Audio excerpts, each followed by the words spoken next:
खुलुमबाय नोंथांमोनखौ बयखौ बरायबाय। दिनै 18 डिसेम्बर 2022 बाराय जाबाय रबिबार। फैदो दिननि खौरांफोरखौ बेखेवनोसै। आसाम सोरखारा गोदान केब सार्भिसनि एपखौ फैगौ 2023 मायथाइयाव बेखेवगोन। उबेर अलाफोर बायदिनो आसाम सोरखाराबो मोनसे गोदान केब सार्भिसनि एपखौ बेखेवगोन होननानै आसामनि हान्था मेला बिफाननि मन्थ्रि परिमल शुक्ला बायद' बिथाङा फोरमायदों आरो बे थांखिनि सायाव सिटिनि केब ड्राइभारफोरजों आइएसबिटि गुवाहाटीआव मिटिं खालामगोन होननानै बिथाङा फोसावदों। आसामाव गिथाव बाथाव बाइक स्टान्ट देखायनानै 3 सुबुङा एरेस्ट खालामजादों। आसामनि डिब्रुगड़ जिल्लानि सिङाव थानाय साबुआ ओनसोलाव आसाम पुलिसा गिथाव बाथाव बाइक स्टान्ट खालामनानै देखायनायनि जाहोनाव 3 सुबुंखौ एरेस्ट खालामदों आरो बिसोरनिफ्राय गंनै बाइकबो बोखांनो हादों।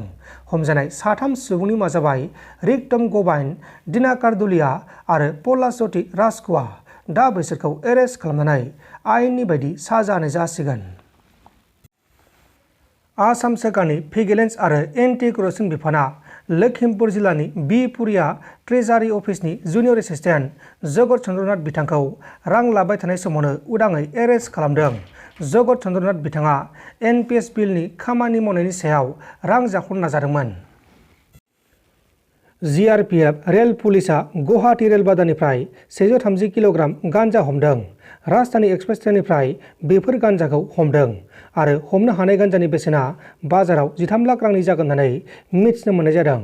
लोगोसे बे गान्जाखौ नागालेन्डनि डिमापुरनिफ्राय बिहार फारसे हरनो नाजादोंमोन, नाथाय हरनो हायासै।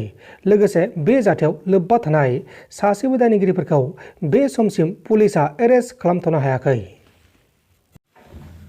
सावथुन नायबाय थानाय समावनो हरखाबै जिउ गोमानांगौ जादों। आन्ध्र प्रदेश रायजोनि काकिनाडा जिल्लानि सिङाव थानाय पेड्डापुरम सिटियाव सासे सुबुङा अवतार 2 सावथुनखौ नायबाय थानाय समावनो हरखाबै हार्ट एटेक जानानै अबथिरायै जिउ गोमादों।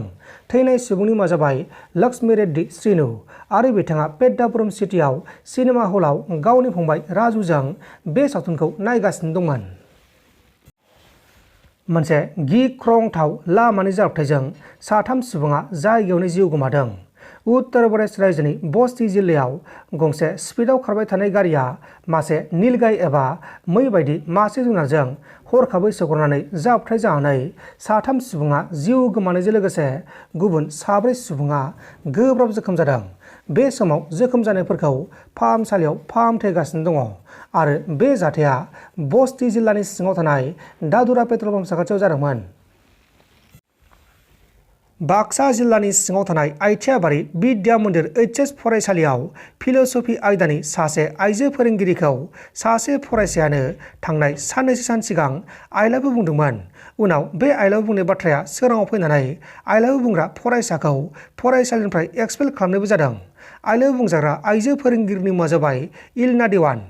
इलना देवानखौ आइ लाभ इउ बुंदोंमोनब्लाबो बे बाथ्राया सैथोमोनब्लाबो लामायाव अन्थाइ खुबैनाय आरो साइकेल दोनथ'नाय बाथ्राया नंखाय बाथ्रासो होननानै फोरमायदों। प्रिन्सिपाल बिथाङा बुंनाय बायदिब्ला इलना देवाना 60 जौखोन्दो बर' फरायसाफोरनि थाखाय फंसेबो इंलिस रावजों फोरोंथाय होआ, बेनिखायनो फरायसाफोरा अजद दैखांदों। गुबुन फारसेथिं इलना देवाना गोबां नंथारै बाथ्राजों ओनसोलखौ दुसिलांनायनि थाखाय फरायसा आरो फोरोंगिरिफोरा गोथौयै दुखु मोननाय फोरमायदों। दिल्लीयाव मोनसे गिथाव बाथाव जाथाया सोराङाव फैदों। दिल्लीयाव सासे 30 बोसोर बैसोनि सुबुङा गावनि बिसिजों नांलाय खमलाय खालामखांनानै गावसोरनि सासे 2 बोसोर बैसोनि फिसाज्ला गथ'खौ 3 ताला बिल्डिंनिफ्राय गारहरनानै गावबो 3 ताला बिल्डिंनिफ्रायनो बारजुमदों। नाथाय बे जाथायाव सानैबो बिफा फिसाज्ला थैथारासै। बे समाव सानैखौबो गाज्रि थासारियाव फाहामसालियाव फाहामथाय होगासिनो दङ। गावनि गथ'खौ गावखांनानै गावबो बारजुमनाय सुबुंनि मुङा जाबाय मानसिं। मानसिंआ गावनि बिसिजों नांलाय खमलाय खालामनायाव सहायनो हायियाव बे जाथायखौ इनाय खालामदोंमोन।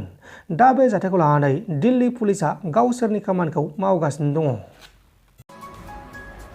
नोंथांमोन दासिमनि माखासे खौरांफोरा बेखिनिनोमोन। बेखिनिसिम नायनायनि थाखाय नोंथांमोननिसिम रोजा रोजा साबायखर। गोजोन्थों एसेनोसै जै बर' हारिनि। आरो गोबां सुबुंफोरानो दासिमबो आंनि बे चेनेलखौ नायगासिनो दङ, नाथाय गोबां सुबुंफोरानो दासिमबो चेनेलखौ साबस्क्राइब खालामाखै। दा बेनिखायनो जाय बिथांमोना साबस्क्राइब खालामाखै बिथांमोना अन्नानै साबस्क्राइब खालामबानो जाबाय।